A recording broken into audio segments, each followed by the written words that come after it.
di sini nih kalau Marinus yang manggil ini selalu saya takut. Bukan karena Ibu ya, bukan karena saya juga masih segini umur saya tuh 42 tahun ini, saya tidak takut sih ketemu Bapak Ibu. Saya lihat kan kita semua masih seumuran semua kan Bapak Ibu ya, selalu sehat, selalu muda gitu. Yang bikin saya takut itu adalah sebenarnya WL-nya tadi. Ada yang percaya enggak kalau WL-nya itu WL beginner, WL-nya pemula tadi? Tidak percaya kan? Nah itu malah yang ngajarin saya untuk bisa berbicara di depan nih. Jadi kalau hari ini saya salah ngomong Bapak Ibu, kayaknya nanti saya akan disuruh kuliah lagi sama dia itu dari awal. Oke, kita mungkin boleh masuk ke materi ya. Oke, hari ini waktu saya ditelepon sama Coach E tanggal 8 April, materinya jangan menjadi orang baik. Saya bilang gak salah materi kan Bu. Rasanya orang baik itu malah harus menjadi gitu. Nah ini kalau materi gini lah, iya Bu, cara bawa Noe. Kamu mau nanti kamu akan dapat hikmat gitu katanya. Enaknya jadi guru itu ya gitu. Boleh jeplak murid ya harus melakukan gitu ya. Tapi waktu itu ya udahlah saya coba-coba aja gitu kan.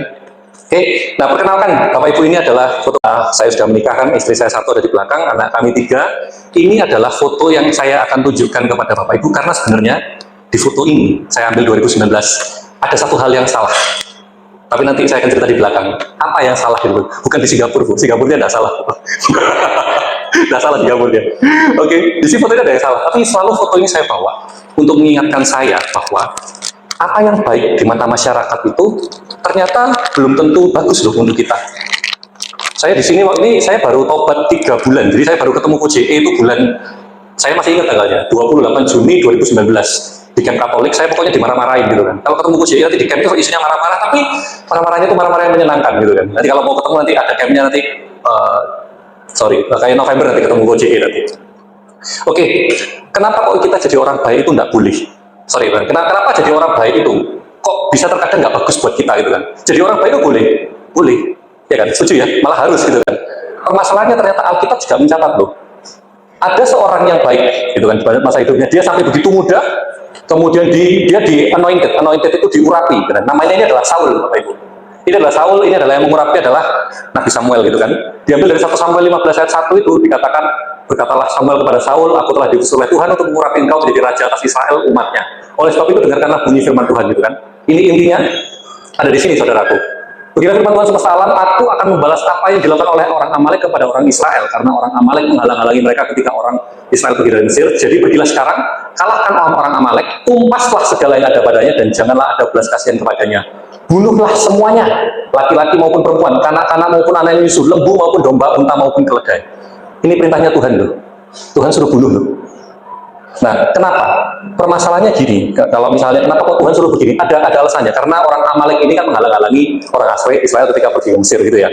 Nah, singkat cerita, beneran Saul diurapi jadi raja, dia pergi untuk melawan orang Amalek, dibunuh semua persis seperti ini ceritanya. Kecuali, nah ini perhatikan, kecuali rajanya diselamatkan, kemudian domba, kambing, lembu yang tambun diselamatkan juga. Nah, masalahnya jadinya di situ, saudaraku. Pada waktu Nabi Samuel datang, ini kan ceritanya dia tegur Raja Saul. Kamu ini kamu kok sudah tahu perintahnya Tuhan? Perintahnya Tuhan itu bunuh semua, dari raja sampai semua ternak-ternaknya bumi hanguskan semua. Saul berkatanya begini, saudaraku. Dia berkata, aku takut akan masyarakat. Aku takut akan rakyat. Rakyat memintaku untuk menyelamatkan kambing, domba, lembu yang tambun, dan itu akan dipersembahkan kepada Tuhan Allahmu. Dengarkan itu, saudaraku. Dia katakan kambing, domba, lembu yang tambun itu diperintahkan rakyat untuk dipersembahkan kepada Tuhan Allahnya Nabi Samuel. Tapi Tuhan tidak mengindahkan. Dan dikatakan jelas di 1 Samuel 15 ayat 28, Samuel berkata kepada Saul, katanya, Tuhan telah memoyakkan daripadamu jabatan atas Raja Israel pada hari ini, dan telah memberikannya kepada orang lain yang lebih baik daripadamu. Saudaraku, yang dilakukan Raja Saul adalah baik menurut mata masyarakat. Kenapa rajanya harus dibunuh? Dia pasti punya itu kambing, domba, lembu yang tambun. Selamatkan saja. Nanti kita juga persembahkan kok ke Tuhan Allah. Masalahnya, perintahnya pertama kali adalah bumi hanguskan semua. Ini saudaraku, ternyata Alkitab juga mencatat, apa yang baik di mata masyarakat belum tentu yang terbaik untuk kita. Karena Allah tidak mengindahkan apa yang niat baiknya Saul tadi. Karena pada dasarnya bukan niat baik. Ternyata niatnya Saul adalah dia takut akan hujatan masyarakat. Nah saudaraku, hari ini tuh kita akan berbicara, kalau Saulnya tadi itu salah, menjadi baik itu salah, Saul harus jadi apa? Dan kita harus bagaimana hari ini? Hari ini kita cuma akan sharing aja. Saya nggak untuk mengajari ya, Bu Ensis, Bapak Ibu ya. Saya cuma sharing-sharing aja kok hari ini. Bagaimana menjadi orang benar ya berdasarkan pengalaman hidup saya gitu kan. Nggak bener-bener banget sih. Cuma ya semoga cukup berguna buat Bapak Ibu. Oke, kita hari ini akan ambil dari Galatia, bab 6 ayat 7 sampai 10. Mari kita bacakan sama-sama ya. 3, 2, 1.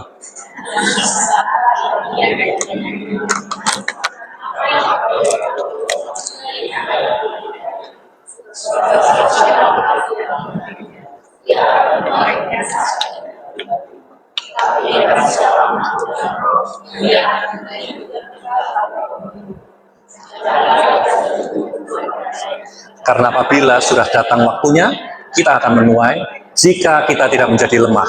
Karena itu, selama masih ada kesempatan bagi kita, marilah kita berbuat baik kepada semua orang, tetapi terutama kepada kawan-kawan kita seiman. Demikianlah sabda Tuhan, syukur pada Allah. Oke, saudaraku, dari ayat ini kita hari ini akan belajar bagaimana menjadi orang benar. Caranya simpel sebenarnya, cuma 3 langkah aja. Dari KPK gitu kan, biar gampang. Jangan join Komisi Pemberantasan Korupsi, hari ini nggak ada hubungannya sama itu. Kalau mau jadi orang benar hari ini, kita akan lakukan 3 langkah yang disingkat menjadi KPK. Yang pertama artinya apa? Dari kebenaran, saudaraku. Dikatakan di Galatia bab 6 ayat 7, jangan sesat, Allah tidak membiarkan dirinya dipermainkan, karena apa yang ditabur orang itu juga akan dituainya. Saudaraku, ayat ini berkata mengenai apa? Dia katakan, jangan sesat, Allah tidak membiarkan dirinya dipermainkan hari ini, saudaraku. Berapa banyak dari Anda dan saya hari ini, kalau apa yang baik di mata masyarakat, kita anggap itu adalah sebagai suatu hal yang baik juga. Apa yang dianggap Saul baik, saudaraku, ternyata bukan hal yang benar di mata Tuhan. Allah hanya minta satu, jangan sesat. Artinya lakukan hal yang benar, saudaraku. Karena pada proses apa yang kamu tabur, itulah juga yang akan dituai. Hari-hari ini, apa yang kau tabur, saudaraku? Kalau engkau hari ini sama seperti Saul, engkau menabur kebaikan hanya karena takut akan hujatan masyarakat, yang dimana mereka sendiri belum tentu berkata kebenaran, dan Anda terseret, saudaraku, Anda masuk dalam jebakan si jahat. Karena dikatakan jelas, Allah tidak membiarkan dirinya dipermainkan. Apa yang Anda lakukan hari-hari ini, saudaraku, itu urusan pribadi Anda dengan Allah. Allah tahu intensi dasarnya. Allah cuma minta kepada Anda dan saya hari ini, jujurlah kepada dirimu sendiri. Jangan sesat. Terus kita tahunya kalau kita ini sesat, kita ini tahunya kalau kita ini benar, atau kita ini tahunya kita ini dipermainkan gitu, dari mana? Ini. Nah, enaknya ini kan gini, enaknya ini kan kalau saya ini kan memang, kalau mungkin Bapak Ibu tahu di BM itu kan ada seminari ya. Nah, itu enaknya. Kita sebenarnya mahasiswa umum itu boleh ke sana. Boleh ke sana, boleh belajar, juga boleh bertukar pikiran sama para frater itu. Nah, waktu itu saya ngomong sama frater-frater. Saya, teman-teman kelas saya itu, frater-frater sekarang lagi diakon. Nah, kayaknya Agustus nanti kalau jadi akan tahbisan gitu kan. Kita waktu itu ngomong-ngomong ayat ini. Frater, gimana caranya kita tahu kalau kita ini ada di kebenaran Allah? Kita ini loh, untuk melihat masyarakat, kita loh, untuk tahu yang baik, kita ini melihatnya dari luar. Dan kemudian dari luar apa yang baik itu kita bawa ke dalam kita. Setuju kata-kata ini, Bapak Ibu? Untuk tahu apa yang baik, kita melihat dari luar, kemudian kita contoh. Frater-frater katakan begini, itu namanya pengetahuan kok, Jonathan. Dengan semakin kamu belajar, pengetahuanmu akan semakin lebar. Makanya pengetahuan itu sifatnya adalah sentrifugal. Sentrifugal dari sini, saudaraku. Dari titik ini, dia akan bergerak melingkar keluar ini, sampai akhirnya dia mengarah keluar. Tapi semakin Anda tahu, semakin Anda akan menjauhi dari pusat diri Anda. Hati-hati di sana. Itu yang dikatakan fraternya ke saya, saudaraku. Terus saya mesti gimana dong? Carilah kebijaksanaan. Saya ngomong sama frater, gak ono di Shopee, frater. Di Cekpot juga iso, frater. Boleh deh ini kebijaksanaan itu. Itulah kenapa kok Jonathan harus join kelas-kelas seperti ini, ya. Kebijaksanaan itu tahunya dari iman. Kalau misalnya dari iman, tahunya dari mana? Kita kebijaksanaan kan ada Amsal, Sirah, belajar aja dari situ. Karena kebijaksanaan yang Anda pelajari, saudaraku, pada saat pengetahuan Anda membawa Anda semakin tahu semakin besar, kebijaksanaanlah yang akan membawa Anda sentripetal dari luar menuju ke dalam. Anda akan terus bertekun untuk memegang kebenaran dalam diri Anda. Jadi iman, di sini pengetahuan harus bergerak selaras, saudaraku. Jangan dipisah. Anda harus bergeraknya bersamaan. Setiap hari harus belajar untuk pengetahuannya, tapi juga setiap hari Anda harus merenungkan perjalanan salib Anda. Apa sih maknanya? Kenapa sih kok ditujuin ini? Setiap dari Anda dan saya itu pasti spesifik kok yang ditujukan Tuhan. Pasti Anda punya misi yang kalau Bro Mike ini nanti berjalan, dia pasti tahu. Ya cuma bisa buat Bro Mike aja. Saya lihat apa yang Bro Mike lakukan, saya mungkin nggak ngerti caranya. Tapi karena dia tahu spesifik, dia semakin tahu, dia belajar. Kami satu kelas di CAP soalnya, makanya saya tahu Bro Mike itu. Nah, semakin dia belajar itu tahu di luar, tapi imannya yang akan membawa dia ketahan di dalam, dan dia akan semakin kuat. berdiri dalam kebenaran, dan itulah tanda kata starternya. Anda tidak sesat. Nah, masalahnya kan itu kan, saya tahunya kebenarannya gini dulu. Saya pernah cerita di sini, saya tidak akan cerita terlalu banyak. Ini sentripetalnya itu dari bergerak yang titik ini menuju yang ke besar gitu kan. Artinya yang paling luar ini pasti paling tidak kepegang. Karena kan kalau tadi, ini kan, ini kalau dilihat dari atas gitu kan, satu titik, bawahnya ini. Nah, kalau dilihat dari samping seperti ini, buat saya dulu, kebenarannya yang penting itu pekerjaan. Terus saya olahraga, ini juga olahraga, baru terakhir keluarga. Saya tidak mau limo, Bapak Ibu. Mau limo tahu ya? Maling, mabuk, madat, medok, apa satunya, saya lupa, minum gitu kan. Saya tidak itu loh. Kalau saya tidak mau limo, itu harusnya waktu saya bergerak ini, nah ini foto sebelum saya tobat. Ini kan foto sebelum, ini foto hidup saya sebelum saya foto yang tadi itu 2019 itu. Saya tidak maling, saya tidak medok, saya tidak minum, saya tidak madat, terus saya tidak rokok juga. Salahnya di mana? Orang lain akan melihat saya baik, saudaraku. Malah di pekerjaan, kalau Anda cek sama saya, customer saya telepon jam 10, saya angkat. Tidak apa-apa. Hidup saya pokoknya nomor 1 pekerjaan. Baik di mata masyarakat. Baik. Habis kerja uangnya buat siapa? Kasih ke keluarga loh. Istri saya itu yang megang rekeningnya. Hidup saya baik. Baik. Tapi apa yang terjadi? 24 Mei 2019 hampir sama kayak kejadian kesaksian. Saya masuk rumah sakit hampir lumpuh separuh bagian kiri. Nggak ngerti kenapa. Nah, waktu saya lumpuh, saya itu sempat tanya sama istri saya. Saya tanya, gimana hidup saya ini? Kita ini udah menikah 9 tahun, ditambah pacaran, jadi kita sudah 18 tahun bersama. Gimana hidup saya ini? Apakah saya ini sudah melakukan hal yang baik untuk keluarga? Istri saya cuma katakan, ini mungkin saya pernah kesaksian ini di sini mungkin ya, tapi saya reminder saya lagi. Istri saya itu cuma simpel berkata gini, teman kerjamu itu yang mendapat bagian yang terbaik dari dirimu. Kami cuma mendapat sisa-sisanya dari kamu. Hidup saya baik loh, saudaraku. Saya tidak mau limo loh. Apa yang dianggap baik di luar? Pokoknya kalau bekerja uangnya kasih istri, sudah tak lakukan semua loh. Tapi tetap, kenapa keluarga itu merasa tetap ada yang belum benar? Jawabannya ternyata di sini, saudaraku. Di KGK 2427. Dikatakan ya, ini kalau dibaca terlalu banyak ya, jadi nanti boleh dibaca sendiri, cuma saya kasih inti-intinya aja. Dikatakan di sini, jika seseorang tidak mau bekerja, janganlah ia makan. Saya bilang loh, saya ini bekerja loh. Saya ini buat keluarga. Di mana salahnya? Pekerjaan menghargai anugerah-anugerah dan talenta-talenta yang diterima dari pencipta. Lalu saya ini loh malah pakai talenta saya semua bekerja buat keluarga. Di mana lagi salahnya? Ini ternyata, saudaraku, ini yang saya tidak lakukan. Apabila manusia dalam persatuan dengan Yesus tukang dari Nazaret dan yang tersalib di Golgota, menerima jeripaya berdasarkan Kejadian 3, ia boleh dikatakan bekerja bersama dengan Putra Allah dalam karya penebusannya. Pekerjaan dapat menjadi sarana pengudusan dan dapat meresapi kenyataan duniawi dengan semangat Kristus. Saudaraku, kerja boleh? Boleh. Masalahnya tadi saya jadi baik, apakah benar di mata Tuhan? Tidak. Karena saya tidak punya persatuan dengan Yesus. Disitulah saya ketemu KJE ini. Di camp itu dia muamui, dia tahu, terus bayar camp buat dia muamui. Tapi pulang-pulang ya tidak apa-apa, saya malah tetap terima kasih sama guru saya satu ini. Pulang dari camp, makin masuk seminari, makin tak pertanyakan. Terus kalau 3 ini kebenaran, sing mana yang benar? Nah, ayo, tipe apakah yang kiri ini benar gitu kan? Yang nomor 1 Tuhan, jadi sudah pasti semua Tuhan gitu kan? Prioritasnya. Yang kedua, kita lihat kiri dulu ya. Tipe S, ini namanya apa? Tipe santo gitu kan? Habis Tuhan, pelayanan, keluarga, baru pekerjaan. Salahnya di mana? Saya tanya sama frater, salah lah kalau kami para awam itu seperti ini. Salah, Ko Jonathan. Salahnya di mana? Karena Anda sudah punya keluarga, Ko Jonathan. Kalau Anda pasang seperti ini, Ko Jonathan, Anda tinggal pakai baju hitam, Anda tinggal pakai baju hitam gini, ditambahi kolar putih.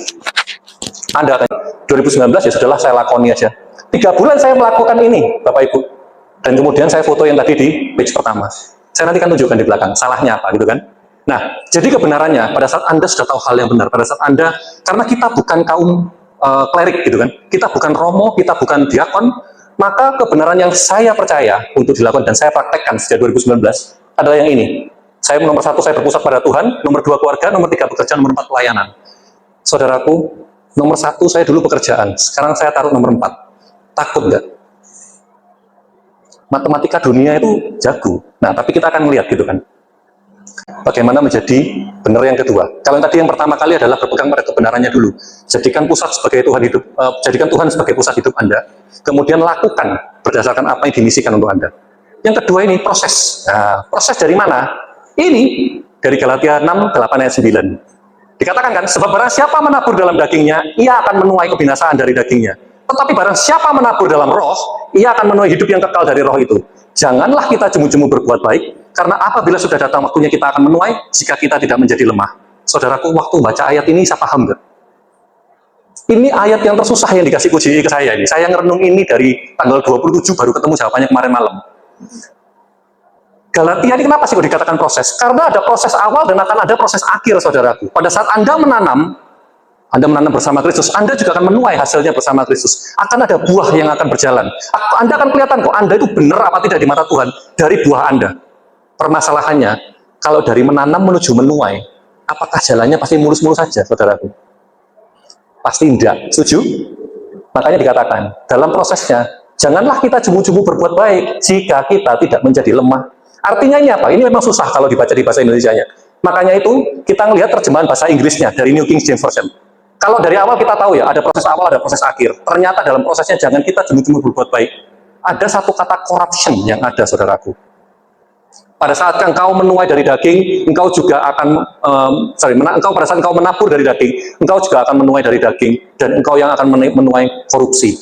Corruption itu dalam bahasa Inggrisnya maksudnya adalah suatu sel yang baik. Anda bayangkan sebuah apel. Kalau Anda punya jamur di satu titik, dan jamur itu Anda biarkan, maka jamur itu akan menyerang seluruh bagian apel yang lain. Corruption itu bermulanya tuh, apa yang Anda tabur, kalau intensinya sudah salah, prosesnya Anda juga nggak jalani dengan benar, maka hidupmu akan terkorupsi juga. Anda akan jadi hal yang jahat juga. Nah, permasalahannya, kapan Anda harus bertahan? Kapan sih pada proses itu engkau harus bertahan untuk terus, Anda nggak boleh jemu-jemu berbuat baik. Dikatakan kan, jika kita tidak menjadi lemah itu, dikatakan di sini, if we do not lose heart. Waktu saya cek, saudaraku, arti we do not lose heart itu muncul dalam Matius 4:24. Artinya adalah Anda harus bertahan sampai akhir hidup Anda. Jadi kalau yang di luar sana itu prosesnya bencekno, ada ketakutan untuk berubah. Prosesnya Anda harus jalani. Anda nggak boleh takut untuk berubah. Mungkin awalnya akan ada tolakan-tolakan. Oh, saya ini kalau berubah, saya tahunya aturan dunia, 1 tambah 1 itu 2. Ternyata aturan Tuhan, 1 tambah 1 di keluarga saya jadi 5. Dari saya 1 sama istri saya ketambahan jadi 3 gitu kan. Lumayan gitu, untung, cuan gitu kan. Terus kemudian, kalau misalnya lagi, aturannya Tuhan, apakah aturannya itu sama dengan aturan dunia? Beda. Nah, terus prosesnya, untuk Anda waktu itu jangan jemu-jemu berbuat baik. Dasarnya terus harus dari mana? Saya ya tahu, kalau mau jujur ya, ngomong-ngomong ketemu PD, isinya itu nih nggak pikul salib, sangkal diri, tahan terhadap pencobaan gitu kan, mohon perlindungan, mujizat, diputar-putar, yoiku yang muncul nih.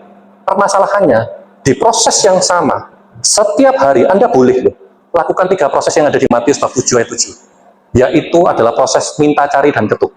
Tapi prosesnya selama ini cuma berjalan satu arah. Setelah minta 1, nyari 1, ngetuk 1, selesai.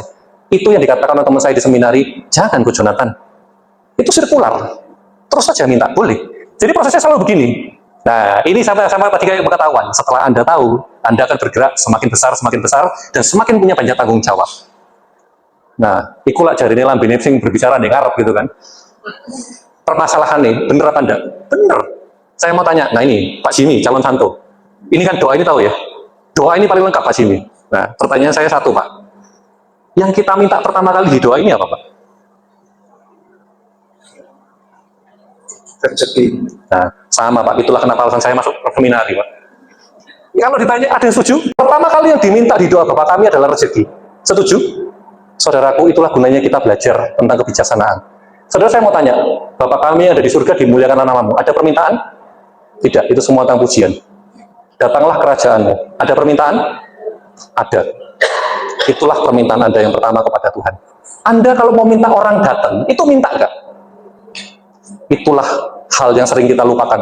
Bahwa kebenarannya adalah kita minta Allah duluan yang datang kepada kita melalui doa kita. Permasalahannya, saudaraku, Allah duluan yang kita yang datang kepada Allah, atau Allah yang datang kepada kita di doa ini? Allah. Hari-hari ini, berapa banyak dari Anda dan saya, kita tetap minta kerajaan kita yang dijadikan sesuai versi kita, bukan kerajaan Allah yang datang pada kita. Padahal jelas yang kita minta itu kerajaannya yang datang. Hari-hari ini kita ini mungkin masih dongkol sama Tuhan. Tuhan, harusnya itu gini loh hidup itu Tuhan. Harusnya. Oke? Tapi kenapa kok begini? Ya, mari merenung malam ini gitu kan. Mari merenung sama-sama. Yang kita minta itu kerajaan kita atau kerajaan Allah. Kemudian yang kedua gitu kan, cari. Nah ini Pak, maaf ya Pak ya, kapan lagi bisa ngerosting Pak Jimmy kalau bukan di sini gitu kan. Pak, kalau tadi habis gini Pak, datanglah kerajaanmu. Hal yang pertama dicari Pak, di doa ini Pak, apa Pak? Dicari untuk hidup Pak. Maksudnya ini Pak. Nah enggak, dari doa ini Pak, kan tadi sampai sebagian sini kan kita minta kerajaan datang ya Pak ya. Setelah bagian ini, ada Pak yang Anda cari dalam kehidupan Anda di bumi ini, yang tertera di sini, kira-kira di bagian mana Pak? Jangan memasukkan kami ke dalam cobaan. Nah itu Pak, sama kayak saya Pak. Saya juga takut Pak, masuk ke cobaan. Itu yang saya cari juga perlindungan Pak, setuju Pak ya? Ternyata bukan Pak. Gimana sih? Nah gitu sih, benar sih. Kehendakmu itu benar. Itu adalah di atas bumi seperti di dalam surga. Ini bukankah ini adalah kebahagiaan? Tujuannya kita masuk, siapa yang di sini mau masuk neraka kalau mati? Neraka di sini gak enak, gitu. Enak surga pasti bahagia. Bukankah ini yang kita minta? Tapi hari-hari ini, saudaraku, kalau Anda dan saya tuh mencari kebahagiaan di luar, apakah engkau dengan kebahagiaan yang kau tiru di luar, kau bawa ke rumah? Engkau membawa surga di dalam rumahmu atau neraka dalam rumahmu? Saya karena gila kerja, ternyata saya bawa neraka saya. Padahal saya berdoanya sama Pak, doa Bapak kami Pak. Permasalahannya cuma bedanya dari atasnya aja, datanglah kerajaan saya itu di Pak Jimmy. Saya doanya. Terus kalau perlu Pak, saya cari perlindungan Pak gitu. Iki sebenarnya Tuhan tak suruh jadi satpam. Itu yang saya lakukan sebelum 2019. Nah, kemudian kalau kita ngomong ketuk, ternyata dalam doa ini ada 3 hal pintu ketuk yang bisa kita minta pada Tuhan. Yang pertama kali ini loh, ketuk rezeki. Yang kedua adalah ketuk pengampunan. Dan yang ketiga adalah ketuk perlindungannya. Satu doa begitu lengkap. Saya nggak bisa doa Bapak Ibu. Paling gampang doa ini aja sudah. Saya tahu kebenarannya, pokoknya kerajaannya yang datang. Saya tinggal pokoknya minta kerajaan yang datang. Saya pokoknya nyari kebahagiaan. Saya ingin bikin surga di dalam rumah, bukan neraka di dalam rumah. Jadi saya ketuk 3 permintaan saya kepada Tuhan. Minta rezeki Tuhan, minta perlindungan, sama minta pengampunan kalau saya ada salah. Nah, sambungannya kemana? Sambungannya ke sini tadi. Lihat foto ini, tadi ingat ya, yang salah itu yang ini loh. Lihat gak?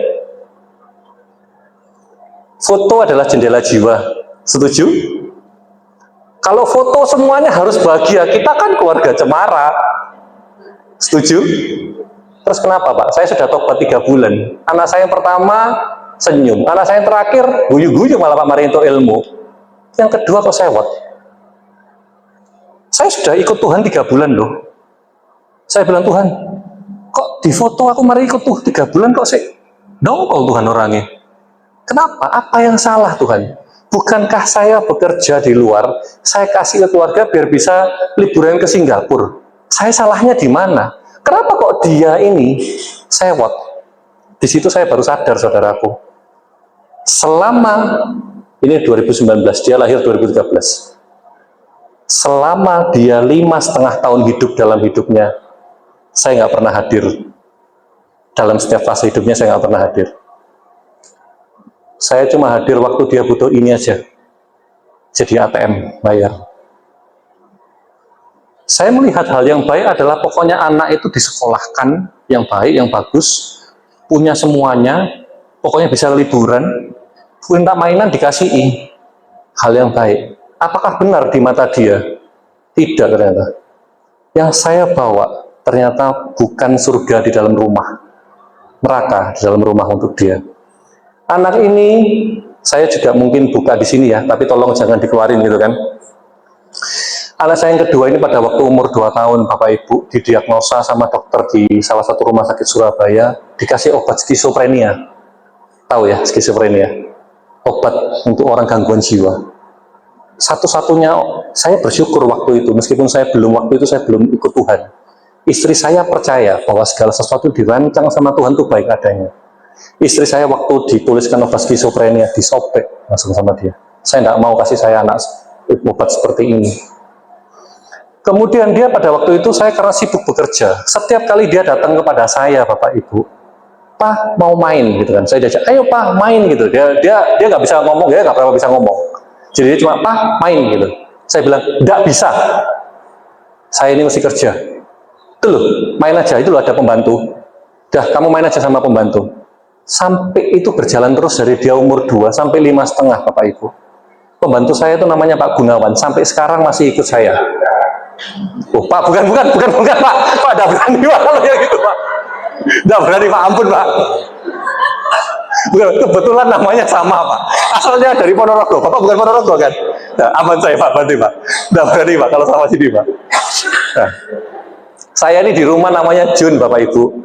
Anak saya ini waktu umur 5, sebelum berangkat ke sini, kalau ditanyain sama anak teman-teman saya gitu kan, namanya kan Kyle gitu kan, kita panggilnya Koko. Papanya siapa namanya? Dia akan panggil nama papanya adalah Agun. Bukan saya Bapak Ibu. Pertama kali saya ketawa-ketawa Bapak Ibu. Loh nek papamu namanya Pak Gun lah, mamamu lah selingkuh lah, ada beda ngawur ya gitu. Pertama kali masih ketawa Bapak Ibu. Waktu dicoba 5-6 kali, ternyata jawabannya tetap Pak Gun. Di situ saya tahu, salah ini hidup saya ini. Apa yang baik di mata masyarakat sudah tak kasih ke dia menurut saya. Ternyata itu tidak bermakna semuanya. Nilainya dia akhirnya Bapak Ibu, sampai tahun lalu masih batas KKM semua. Sampai 2023 tuh, 2024 tadi, masih batas KKM semua. Batas lulus. Anak ini tumbuh dengan begitu banyak sakit dalam hidupnya. Sakit hanya karena saya mengabaikan. Tapi saya tuh taunya tuh itu yang di luar. Anak kalau mau besar, anak laki kalau mau besar, jangan gampang nangis. Bentai gitu kan. Kalau setiap nangis, gak usah nangis. Anak laki itu harus kuat. Kalau mau main gitu, gak bisa. Main sendiri. Anak laki kok mainan. Itu loh, ada. Main game apalah itu, komputer apa-apa itu. Itu yang saya lakukan Bapak Ibu. Dan itu terus berlanjut. Nah, saudaraku, nanti saya akan cerita lagi di belakang soal ini. Kita sekarang belajar ketiga. Anda sudah tahu ya, apa yang saya lakukan tadi kepada anak saya. Dari dia 2013 lahir sampai 2019. Itu terus berlanjut prosesnya. Saya waktu itu menabur ngertinya kerjaan sama dunia sebagai yang utama, saya kasihkan ke dia, hasilnya ya seperti itu. Anak ini sampai tahun lalu 2024 masih batas KKM nilainya, tidak bisa berkembang, mati potensinya. Nah Bapak Ibu, terus kalau kita mau ngomong kebenaran, yang ketiga itu caranya apa? Ini cara yang terakhir Bapak Ibu, gampang aja. Kalau tadi yang pertama itu kan kebenaran, kedua ada proses. Yang saya bilang proses tadi itu ya, saya kan jalanin terus sampai ini. Nah prosesnya itu apa? Prosesnya itu dasarnya ini, dari kesempatan. Dikatakan kan ini kan, Galatia 6 ayat 10. Karena itu selama masih ada kesempatan bagi kita, marilah kita berbuat baik kepada semua orang, tetapi terutama customer sama karyawan saya. Saya ini udah the best. Kalau dulu loh katanya mereka, dulu. Saya ini pokoknya paling baik katanya. Untuk karyawan saya sama customer saya. Tapi kalau Bapak Ibu tahu, dikatakan selama masih ada kesempatan, ini dan ini dibaca kawan-kawan kita seiman, itu doang, Bapak Ibu akan terjebak pada apa yang saya lakukan. Bahwa Anda akan cenderung bergerak keluar daripada bergerak ke dalam rumah Anda. Selama masih ada kesempatan bagi kita ini, saudaraku boleh lihat di New King James Version-nya. Dikatakan, therefore as we have opportunity, let us do good to all, especially to those who are the household of faith. Household. Artinya adalah apa yang Anda perjuangkan dan pertahankan mati-matian di dalam rumah Anda. Dan saya yakin itu bukan customer. Saya yakin itu bukan teman Anda di luar. Household, kalau Anda akan berjuang mati-matian di dalam rumah Anda, saya yakin jawabannya adalah keluarga. Setuju Bapak Ibu? Berarti, kalau ada kesempatan bagi kita, engkau mau bergerak baiknya kemana dulu? Mau dikenal baik di luar, atau dikenal baik di dalam duluan, saudaraku? Ayat jelas mengatakan, the household, Anda harus bergerak di dalam dulu, lebih kuat. Nah, saudaraku, proses ini saya jalanin. Saat saya tahu ini, saya sama Coach J ini benar-benar dia mentor saya. Saya pokoknya cerita semua masalah saya ke dia. Saya tanya pendapatnya dia. Saya juga kalau ada keluh kesah, biasanya saya lagi pusing kerjaan juga saya culik untuk ngopi. Saya banyak belajar dari dia dari 2019 itu, bahwa proses itu harus saya jalani. Pikul salib itu, bayar harga itu, harus saya jalani sampai saya mati. Maka dari itu saudaraku, waktu saya tahu kebenaran itu, Saya nggak berhenti menyerah, nemenin pertumbuhan anak saya. Dari 2019, saat saya tahu tadi foto yang ini, saya nggak berhenti untuk nemeni dia, dan saya nggak pernah berhenti untuk begini. Kalau dia lagi marah, saya akan lakukan ini. Nak, papa minta maaf. Papa salah apa kali ini? Tapi saya akan lakukan itu eye level. Bukan posisi begini. Dia kan lebih pendek dari saya.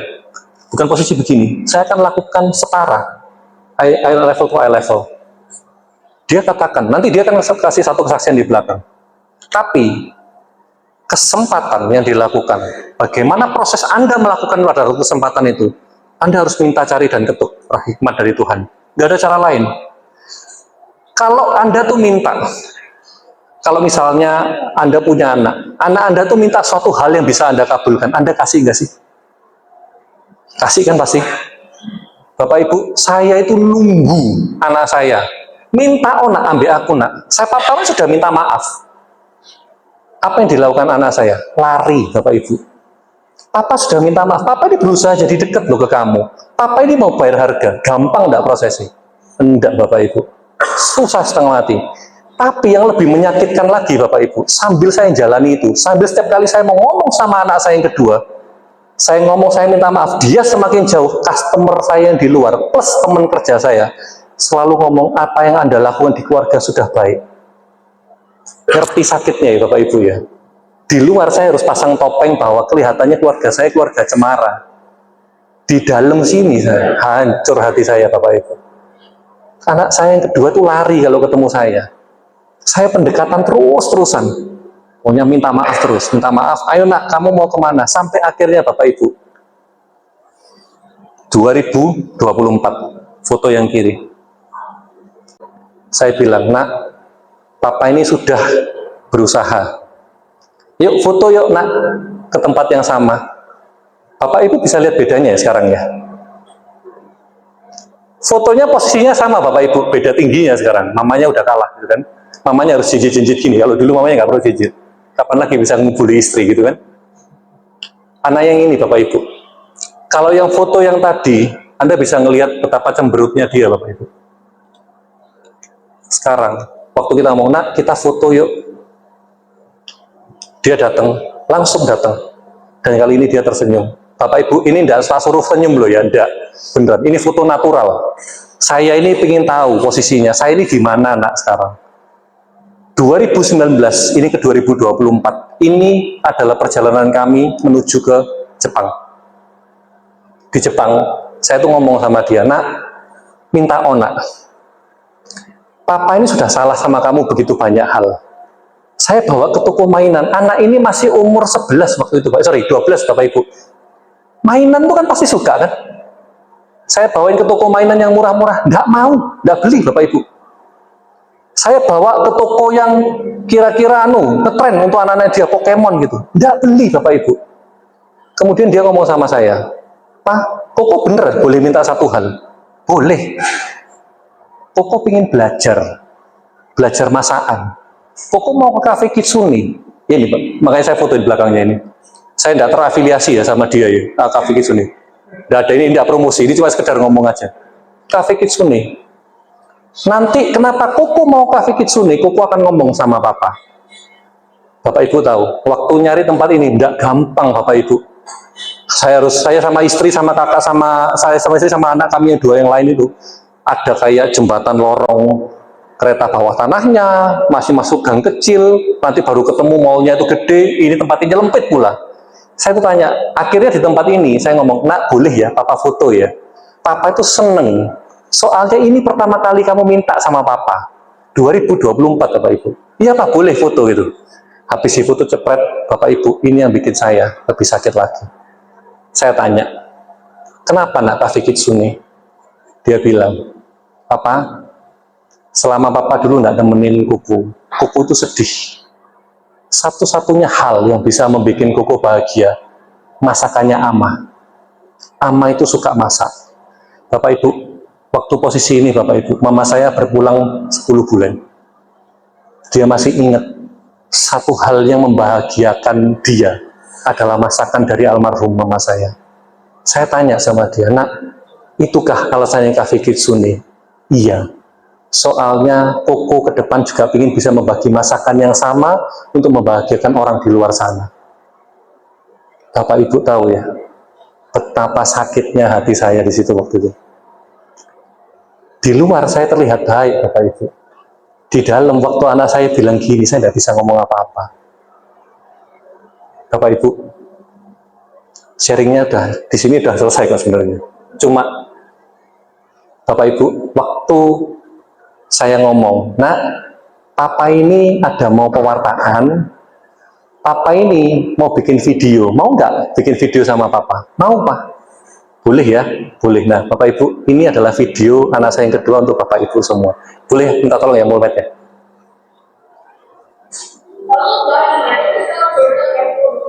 Yeah, I want to tell you guys that my dad has no relationship with God, and my dad had a relationship with God. So back then, when my dad had no relationship with God, he didn't want to live. He focused on work more than family. This made me feel upset because my dad didn't want to spend time with me. Also, my older brother, he felt he needed more attention because back then he didn't want to live with my older brother. Well, for my sister, it was sad and made more attention with also the loneliness. Because my dad was probably my sister while for my mom. He felt okay because my dad still had some good in his heart, apart from some that. Well, he felt that some piece of just taking care of kids was wanted to be after being good to foundation with God. I'm also happy but still upset how he spends more time with me than my siblings and also my mom. He interacts more with me, he gets to know me more, he helps me to become a better person, okay, after his relation with God. So, here's some motion God. In that relationship with God, what is the thing I have seen and expressed? So I'm like, my dad, I ask for his love. I seek for share from me. What's first is love, with my faith in the future. Fortunately, I will see myself with my dad's angel from the experience. So I took the time to better perceive myself as a spirit. I learned from the past to improve myself. So for question 3, what is proper work? So my goal for education is to spread my father's love of education, my wife, so the love from my father and for the new generation. So from this video, I hope you can find a relationship with God, just like my dad found his relationship with God. So I confirm this relationship by faith and love. Thank you, God bless you. Nah, dan pujian boleh maju.